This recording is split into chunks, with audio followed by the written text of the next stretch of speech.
Bienvenue dans les enquêtes du Nouveau Détective.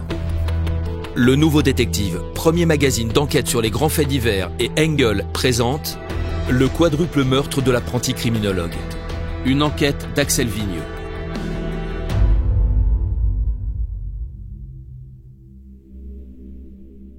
À chaque fois que sa silhouette apparaît, les policiers croisent les doigts. Depuis leur planque, ils scrutent chaque mouvement du jeune homme, et en particulier ses gants de latex et ce bonnet épais dont il ne se sépare jamais. Des gants et un bonnet. Rien de bien surprenant vu le froid qui règne sur les États-Unis en ce mois de décembre 2022. Sauf que Brian Koberger ne les porte pas seulement quand il se balade dans les rues de Pullman, sa petite ville de l'État de Washington au nord du pays. Non, le jeune homme de 28 ans les porte aussi sur les bancs de l'université, au supermarché quand il fait ses courses, quand il dîne chez ses parents, et pourquoi pas dans son bain, allez savoir. Or, il n'y a qu'une explication à cela. Koberger sait qu'il est suivi, épié, et il ne veut surtout pas offrir aux policiers le moindre fragment de son ADN, le moindre cheveu, ni même la moindre goutte de sueur. Mais les policiers savent bien que ce n'est qu'une question de temps, et que tôt ou tard, il commettra bien une erreur. Et c'est à ce moment-là que la police découvrira si c'est bien lui, le responsable d'un de ces terribles bains de sang qu'a connu l'Amérique ces dernières années. L'histoire commence à côté de Moscow, dans une petite ville située juste derrière la frontière de l'Idaho. Ce matin du 13 novembre, Maddie Mogen, Kaylee Goncalves et Xana Kernodle, 3 étudiantes sans histoire, sont découvertes poignardées dans leur lit dans la vaste maison de King Road qu'elles partageaient en colocation avec 2 autres filles. Ethan Chapin, le petit ami de Xana venu passer la nuit sur place, a lui aussi succombé. Seuls Dylan et Bethany, les 2 filles qui dormaient au rez-de-chaussée, ont échappé aux tueurs. Dans les chambres des victimes, situées au 1er et au 2e étage, il y a du sang partout, sur les murs, le sol, les meubles. Il y a même du sang qui s'est échappé de la visserie et coule sur la façade extérieure. Les policiers de Moscou, qui n'ont pas eu d'histoire d'homicide sur les bras depuis plus de 10 ans, se retrouvent désemparés face à une affaire d'une telle ampleur. Ils font donc appel au FBI. Mais même pour les meilleurs spécialistes, le scénario du quadruple meurtre demeure incompréhensible. D'abord, il n'y a pas de mobile apparent. Rien n'a été volé dans la maison et aucune des filles n'a été agressée sexuellement. Ensuite, il n'y a aucune trace d'effraction. Le tueur est vraisemblablement entré par la porte-fenêtre coulissante d'une des victimes au 2e étage. Mais comment savait-il qu'il la trouverait ouverte ? Pourquoi, s'il venait tuer tout le monde, a-t-il épargné les filles au rez-de-chaussée ?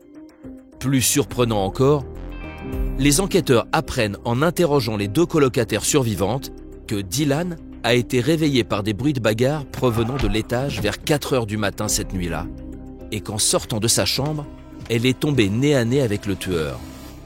Un homme habillé tout en noir et portant un masque. Mais le suspect l'épargne, s'enfuyant rapidement par la porte-fenêtre. Pétrifiée, l'étudiante se serait alors barricadée dans sa chambre. Elle attendra le lendemain matin, peu avant midi, pour enfin prévenir la police. Pourquoi un tel laps de temps ? Mystère. Elle et Bethany sont en tout cas rapidement innocentées. Les pistes d'un ex jaloux, à un temps envisagé, ne donnent rien. Les jours passent. À Moscou, la pression monte, ainsi qu'à l'université de Washington voisine, où un début de psychose gagne les étudiants. C'est là que les 4 victimes suivaient leur cursus. Plus largement, ce sont bientôt tous les États-Unis qui se passionnent pour l'affaire. Les photos des colocataires, des ravissantes gamines dans la fleur de l'âge, sont diffusées sur toutes les chaînes de télévision et circulent sur les réseaux. L'Amérique exige que l'on résolve ce mystère. Pressés par leur hiérarchie, les enquêteurs parviennent à isoler ce qu'ils pensent être l'ADN du tueur dans une des chambres du massacre.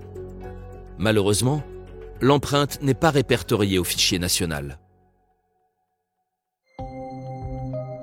Mais des recherches approfondies par parentèle, via les sites de généalogie, désignent la famille Koberger, dont la plupart des membres résident à Pullman, à seulement 5 km de la scène du crime. Il s'agirait donc de l'un d'entre eux, Un père, un oncle ou peut-être un cousin. Or, dans le lot, il y a un mystérieux candidat au titre de suspect idéal. Né en 1994, Brian Koberger a connu une enfance difficile. Autrefois riche, ses parents se retrouvent ruinés par la crise financière de 2008 et quasiment à la rue, alors qu'il n'a que 14 ans.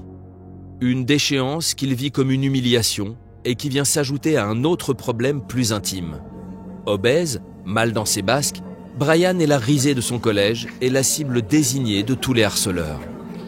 Solitaire, renfermé, il se réfugie dans le travail et affiche des bulletins de notes exceptionnels qui ne font que l'isoler davantage. À l'âge de 17 ans, il réussit une prouesse qui, espère-t-il, va bouleverser sa vie. En l'espace de quelques mois à peine, il parvient à perdre plus de 30 kilos. Cette stupéfiante métamorphose résulte d'une discipline de fer. Devenu végétalien, Brian gère son alimentation avec une rigueur militaire, exigeant de ses parents qu'aucun aliment carné n'approche sa propre nourriture.